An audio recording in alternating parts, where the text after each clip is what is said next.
Rekap hasil Liga 1 tahun 2023 sampai tahun 2024.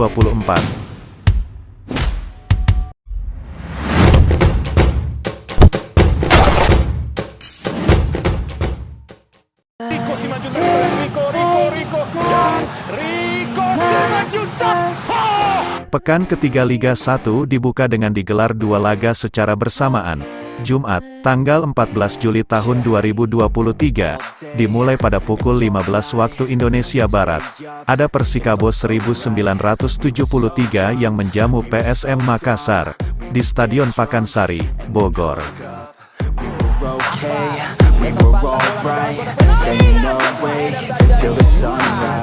Sementara itu di Stadion Demang Lehman, Banjar, terdapat pertandingan Barito Putra menghadapi PSS Sleman. Berikut ini, menyajikan rekap singkat pekan ketiga Liga 1 tahun 2023 sampai tahun 2024 tersebut.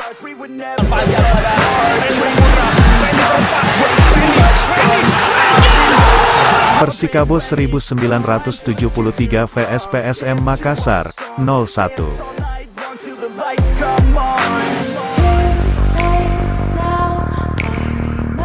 Pertandingan dimulai dengan tempo lambat, kedua tim tampil hati-hati dalam membangun serangan. Alhasil minim peluang. Perlahan tempo meningkat. PSM yang lebih mengancam, mencetak gol di menit ke-23 namun tak disahkan karena ada offside.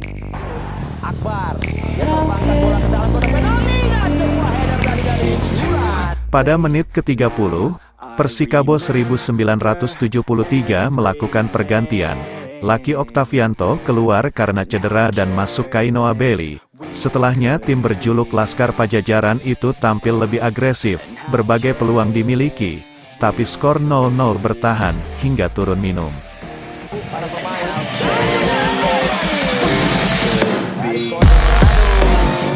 Tempo tinggi langsung tersaji saat babak kedua dimulai. Kedua tim tampil agresif. Namun berbagai peluang belum bisa menjadi gol. PSM harus tampil dengan 10 pemain sejak menit ke-66, setelah Zaki Ashraf yang baru masuk di babak kedua, mendapatkan kartu kuning kedua.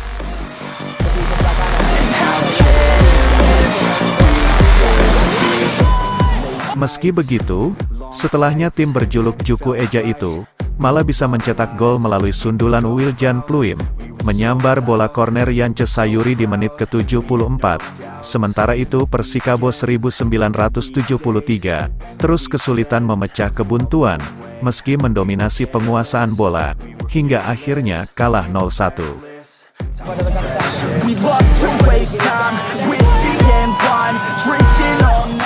Barito Putra vs PSS Sleman 3-1. Saling balas serangan langsung, tersaji sejak pertandingan dimulai. Kedua tim sama-sama menunjukkan permainan yang agresif, di hadapan suporternya sendiri. Barito Putra mampu unggul lebih dulu, pada menit ke-18, melalui Frendy Saputra setelah melakukan tusukan dari kiri serangan. Panjang pada Frendy Saputra, Frendy terlepas, Frendy. Upaya PSS dalam mengejar ketertinggalan, berbuah hasil manis di menit ke-28. Keisano mencetak gol usai memanfaatkan kemelut di mulut gawang. Setelahnya, berbagai peluang dimiliki tim berjuluk Laskar Antasari dan Elang Jawa itu. Namun kedudukan 1-1, bertahan hingga turun minum. Masuk ke dalam kotak penalti, umpan dari Rigi Cawor, kesempatan Keisano. Memasuki babak kedua, Barito Putra mampu kembali unggul, melalui sepakan sedikit dari luar kotak penalti, yang dilepaskan Murilo Mendes di menit ke-52.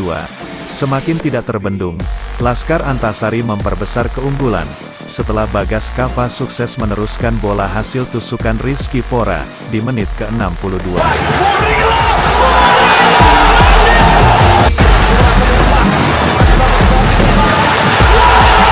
PSS sejatinya bukan tanpa peluang. Namun hingga peluit panjang dibunyikan, tidak ada lagi gol dan harus pulang dengan kekalahan 1-3. Persik Kediri vs Arema FC, 5-2. Saling balas serangan langsung tersaji sejak babak pertama dimulai. Kedua tim sama-sama saling menebar ancaman. Persik unggul lebih dulu, melalui sundulan Simen Lingbo di menit ke-17, menyambar bola hasil umpan silang, Muhammad Supriyadi. Mengambil posisi Supriyadi dengan sebuah crossing.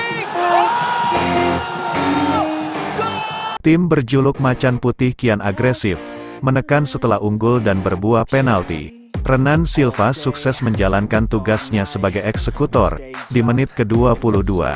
Setelah ada berbagai pergantian, Arema FC akhirnya bisa membalas lewat Gustavo Almeida di menit 45+2 usai ada kesalahan, dan babak pertama berakhir 1-2.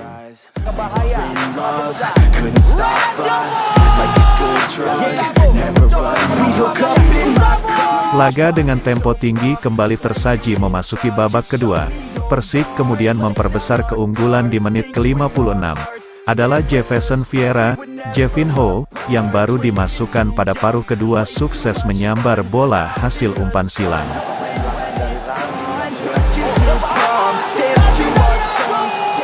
Singo Edan, julukan Arema FC, kembali bisa memperkecil ketertinggalan di menit ke-66. Melalui eksekusi tendangan bebas langsung Gustavo Almeida.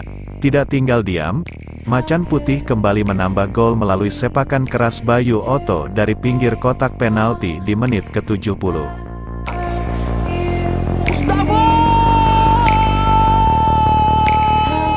Alih-alih membalas, Arema FC kembali kebobolan di menit ke-89 melalui Flavio Silva dan Persik sukses melumat tamunya itu dengan skor 5-2.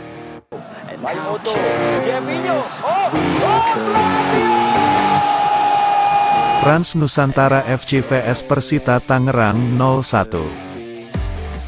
Berstatus tuan rumah, Rans Nusantara FC langsung tampil agresif menebar serangan. Namun terus mengalami kegagalan, Persita pun tidak tinggal diam. Ancaman sempat dilakukan melalui Ezekiel Vidal, dan ada peluang dari Javlon Guseinov.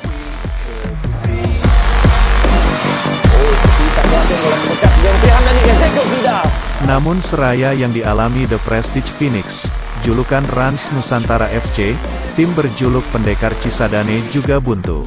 Babak pertama pun berakhir tanpa gol. Memasuki babak kedua, Persita mampu unggul lebih dulu, melalui Ezekiel Vidal di menit ke-55, usai meneruskan bola hasil aksi Irsyad Maulana. Peluang dapatkan Ezekiel Vidal, masukkan bola dan 1-0. Rans Nusantara FC sempat mencetak gol melalui Evandro Brenau pada menit ke-64, tapi tak disahkan sebab dianggap lebih dulu ada pelanggaran. Upaya untuk mengejar terus dilakukan tim milik Raffi Ahmad, namun terus gagal dan mereka akhirnya keok 0-1 dari Persita.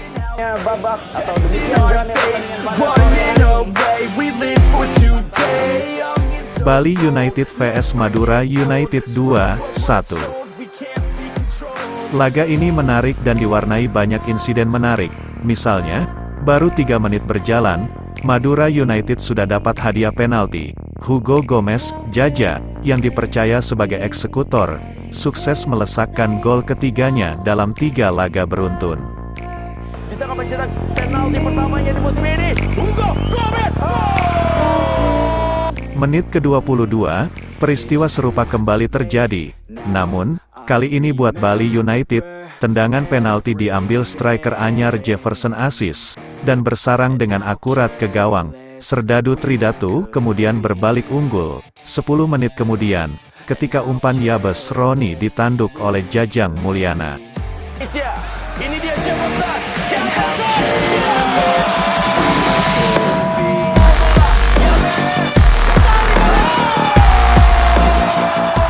Derita Madura United bertambah di menit ke-35.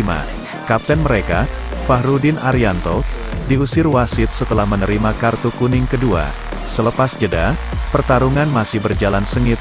Madura United beberapa kali nyaris menyamakan kedudukan, di antaranya lewat aksi Junior Brenau. Namun, alih-alih gol, yang bertambah adalah kartu merah. Bali United kehilangan Yabes Roni.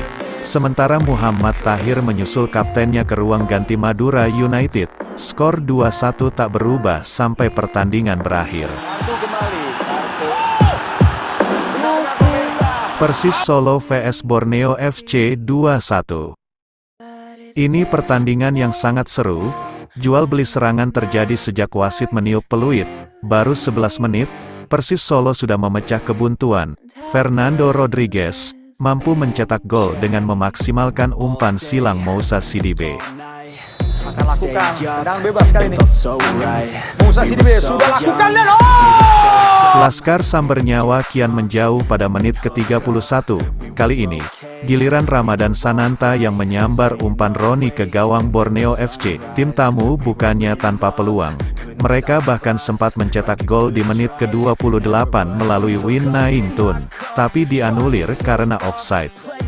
buka ruang, sangat baik. Roni kali ini umpan tarik, dia berikan kepada Ramadan Sananta. 3 menit jelang turun minum, Borneo FC akhirnya bisa memperkecil ketinggalan. Leo Lelis menanduk bola tendangan bebas Stefano Lillipali ke gawang lawan. Memasuki babak kedua, gelombang serangan dari kedua tim masih belum berhenti. Stefano Lillipali sudah lakukan dan Leo Lelis memperkecil ketertinggalan. Borneo FC melalui Mates Pato, Terence Puhiri, dan Win Naing Tun terus berupaya menyamakan kedudukan. Namun, mereka gagal menembus gawang Persis Solo. Pesut Etam akhirnya harus menerima kekalahan pertama mereka musim ini. Kepada Terence Puhiri. Terence Puhiri angkat ke dalam kotak penalti. Matius Pato dan Hosli. Persija vs Bayangkara FC 4-1. Berstatus tim tamu, Bayangkara FC mengejutkan dengan menciptakan gol cepat yang dicetak Krislan Henrique di menit ke-6. Tertinggal membuat Persija tampil kian agresif. Mereka mendominasi penguasaan bola dan terus mengurung pertahanan lawannya.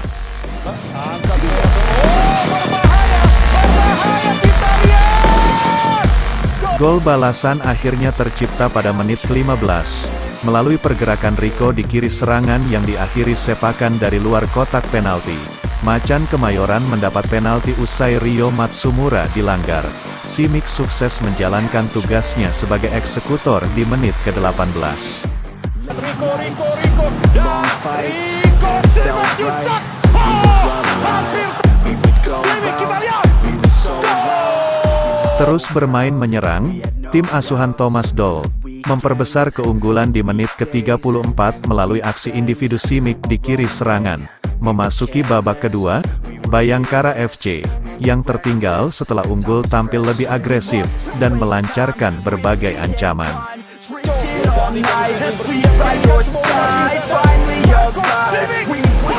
Akan tetapi kiper sekaligus kapten Persija, Andritani Ardiasa, tampil sangat baik dengan melakukan berbagai penyelamatan.